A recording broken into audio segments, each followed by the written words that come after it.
Class 12th का chapter number 1 चल रहा था, जिसके अंतर्गत हम काफ़ी परिभाषाओं को पढ़ चुके हैं। और आज का जो टॉपिक है वो है हमारा क्रिस्टलीय ठोसों का वर्गीकरण। तो आइए हम जानते हैं कि क्रिस्टलीय ठोसों को कितने भागों में वर्गीकृत किया गया है। तो क्रिस्टलीय ठोसों को 4 भागों में वर्गीकृत किया गया है।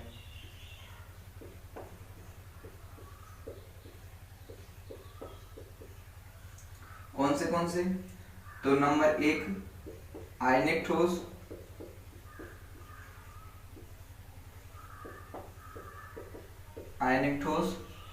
नंबर 2 धात्विक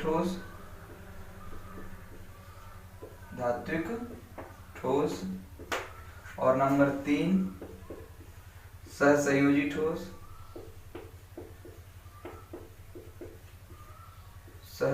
ठोस, और नंबर 4 आणविक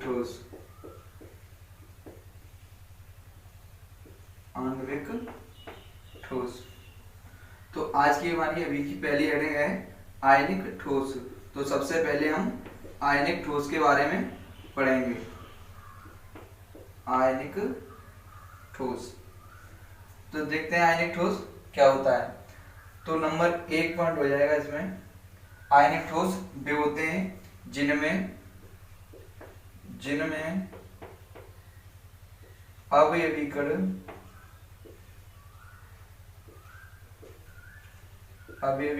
आयन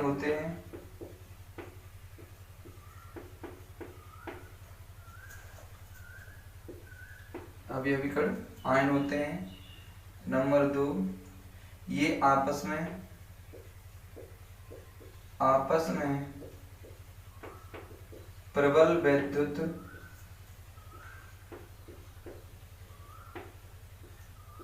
आकर्षण बल द्वारा बंधे होते हैं।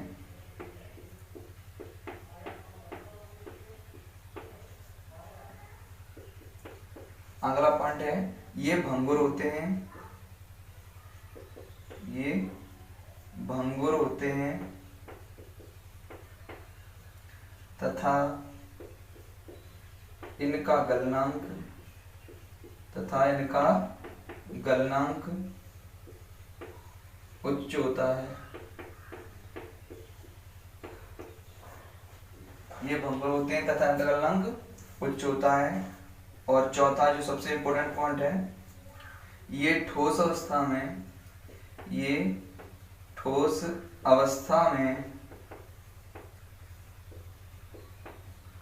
ऊष्मा के कुचालक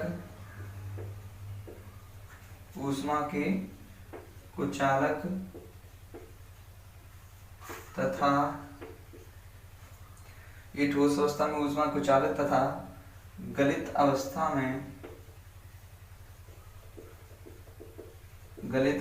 में सुचालक होते हैं।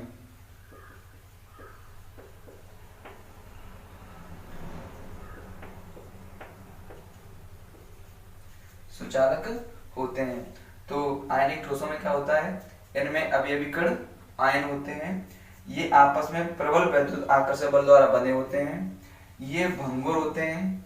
भंगुर का मतलब होता है जब किसी भी हथौड़े से या किसी से प्रहार करते हैं तो ये धीमे न टूटकर एक क्रिस्टलों के रूप में टूट जाते हैं। तो उसका मतलब क्या होता है, भंगुर होते हैं तथा इनका गलनांक उच्च होता है।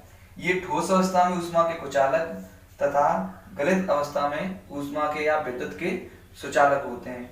यानी अगर हमें ठोसों में अगर विद्युत को प्रवाहित करेंगे तो उसमें विद्युत प्रवाहित नहीं होगी, लेकिन अगर हम इन्हें किसी में घोल देते हैं या इन्हें गला देते हैं तो इसमें विद्युत प्रवाहित हो जाती है। एग्जाम्पल में है जैसे NaCl, NH4Cl। तो NaCl हम सभी लोगों ने देखा है कि जैसे पहले क्या होता था, अर्थ वाले तार अलग से नहीं आते थे, तो हम क्या करते थे, NaCl को यानी नमक और कोयले को अर्थ वाली जगह पे डाल देते थे और उसमें क्या बना देते थे, पानी, जिससे ये नमक क्या होता था, गल जाता था, यानी गलित अवस्था में आ जाता था। तब उससे क्या होती थी, विद्युत ऊर्जा अधिक हो जाती थी। तो आयनिक ठोसों में क्या होता है, ये ठोस अवस्था में ऊष्मा के कुचालक तथा गलित अवस्था में ऊष्मा के सुचालक होते हैं। तो ये वाले आयनिक ठोसों की परिभाषा हमारी पूरी हुई। अगला जो है वो हम पढ़ेंगे धात्विक ठोस। तो तब तक ये पॉइंट आप सभी लोग नोट कर लो, ठीक है। अब हम पढ़ने वाले हैं धात्विक ठोसों के बारे में। तो देखते हैं धात्विक ठोस क्या होते हैं। धात्विक ठोस, तो सबसे पहला पॉइंट है ये आपस में धात्विक बंधों द्वारा बंधे होते हैं। धात्विक बंधों द्वारा बंधे होते हैं, ठीक है। धात्विक बंधों द्वारा बंधे होते हैं। अगला पॉइंट है इनमें विद्युत का प्रवाह इलेक्ट्रॉनों द्वारा होता है। इलेक्ट्रॉनों द्वारा होता है। नेक्स्ट पॉइंट है ये आघात वर्धनीय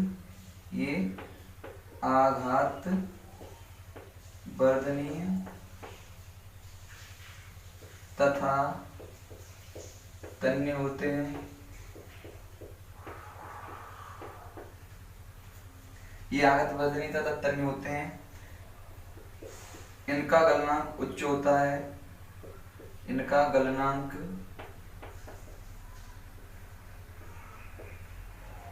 उच्च होता है। ये विद्युत तथा ऊष्मा के सुचालक होते हैं।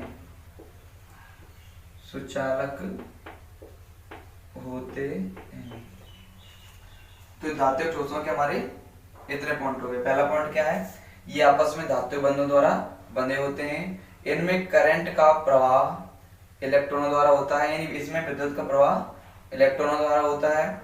और अगला पॉइंट है ये आघात वर्धनी तथा तन्य होते हैं। तो आघात वर्धनी का मतलब होता है कि अगर इनमें हम किसी हथौड़े से इन्हें पीटते हैं तो ये अचानक से इन्हें टूटकर धीमे धीमे रूप में टूटते हैं। और तन्य से मतलब होता है कि इनका लचीलापन, या ये एक तार की तरह पतले से पतले इन्हें किया जा सकता है। इनका गलनांक उच्च होता है। ये विद्युत तथा ऊष्मा दोनों के सुचालक होते हैं, यानी अगर इनमें हम करंट या हीट दोनों को प्रवाहित करेंगे तो वो दोनों चीजें क्या होंगी, इसमें प्रवाहित हो जाएंगी। एग्जाम्पल में जैसे सभी धातुएं, धातु जैसे Fe है, Ni है, Cu है, आदि सब क्या आ जाएंगे, इसके अंतर्गत आ जाएंगी, ठीक है। तो हमने सबसे पहले पढ़ा आयनिक ठोस, फिर धात्विक ठोस। अब हम पढ़ते हैं सहसंयोजी ठोस के बारे में। तो ये आप लोग नोट कर लो, उसके बाद मैं ये कराता हूं, ठीक है। ये पॉइंट आपके नोट हो गए होंगे। अब अगली अरे डाल लो, सहसंयोजी ठोस।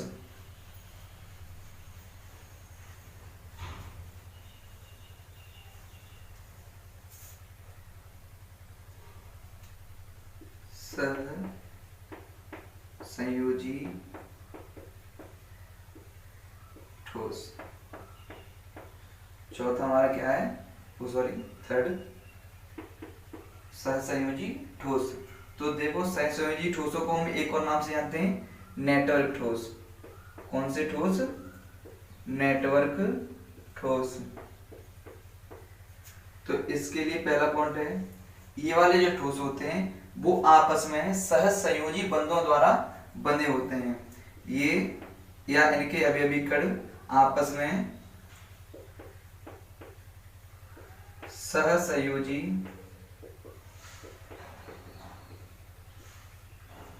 बंध द्वारा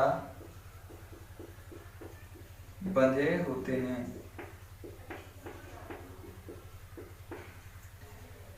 इनका गलनांक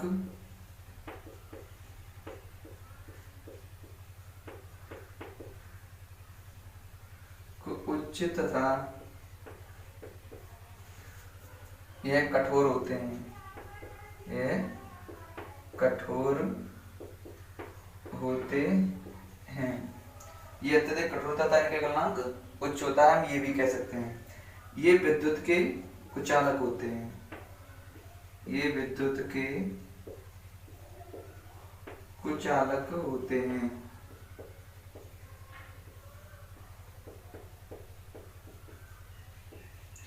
कुचालक का मतलब होता है कि इनमें विद्युत धारा प्रवाहित नहीं होगी। एग्जाम्पल है, जैसे एग्जाम्पल हम लिख सकते हैं SiO2, जिसे हम कहते हैं क्वार्ट्ज, और आपका हीरा। इसी के अंतर्गत एक और आता है ग्रेफाइट। कौन सा? ग्रेफाइट। लेकिन यहाँ जो ग्रेफाइट है वो क्या है? अपवाद है। ग्रेफाइट क्या है? अपवाद है। अपवाद क्यों है? ये अपवाद क्या है? तो ग्रेफाइट जो होता है उसकी परतों की आकृति षटकोणीय होती है। तो हम यहाँ लिख दे रहे हैं ग्रेफाइट षटकोणीय परतों के रूप में होता है, परतों के रूप में होता है। और ये जो परतें होती हैं वे एक दूसरे के ऊपर आपस में फिसलती रहती हैं, और ये परतें आपस में एक दूसरे के ऊपर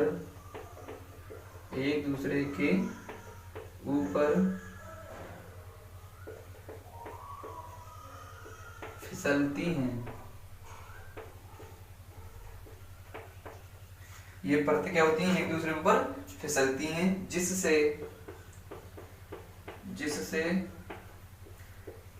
इसमें स्वतंत्र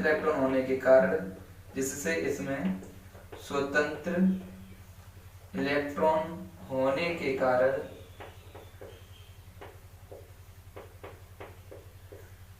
कारण, इसमें विद्युत का प्रवाह होता है। इसमें विद्युत का प्रवाह होता है। तो एक बार हम दोबारा से देखते हैं सहसंयोजी ठोस। तो मैंने बताया कि सहसंयोजी ठोस को नेटवर्क ठोस भी कहते हैं। ये आपस में सहसंयोजी बंधों द्वारा बंधे होते हैं। इनका गलनांक उच्च होता है तथा ये अत्यंत कठोर होते हैं। ये विद्युत के कुचालक होते हैं। इनकी ये एग्जाम्पल दिए जैसे SiO2, हीरा। एग्जाम्पल जो ग्रेफाइट है वो भी इसी का उदाहरण है, लेकिन ग्रेफाइट में क्या होता पाया जाता है? अपवाद पाया जाता है। तो अपवाद किस लिए पाया जाता है? क्योंकि इसकी जो परतों की संरचना होती है वो षटकोणीय होती है, और षटकोणीय होने के कारण ये परतें एक दूसरे पर फिसलती रहती हैं, जिससे इसमें स्वतंत्र इलेक्ट्रॉन उत्पन्न हो जाते हैं, और वो इलेक्ट्रॉन क्या करते हैं? विद्युत धारा को एक स्थान से दूसरे स्थान तक ले जाते हैं। इसलिए ग्रेफाइट क्या होता है? विद्युत का सुचालक होता है। इसलिए ग्रेफाइट विद्युत का सुचालक होता है, और सभी सहसंयोजी ठोस विद्युत के कुचालक होते हैं। ठीक। अब जो हमारा अगला टॉपिक है आणविक ठोस। तो आणविक ठोसों में क्या होते हैं? अवयवीकृत अणु होते हैं, और आणविक ठोसों को हम 3 भागों में विभाजित करेंगे, जो आपको अगले लेक्चर में पढ़ाया जाएगा।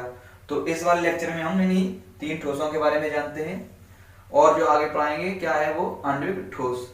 ठीक है, तो आज के लेक्चर में इतना ही। और अगर यदि आपको हमारी वीडियो पसंद आई हो तो आप लोग जानते हैं कि क्या करना है। ठीक है, मैं ये आपसे बार बार नहीं करूँगा। तो थैंक्स फॉर वॉचिंग।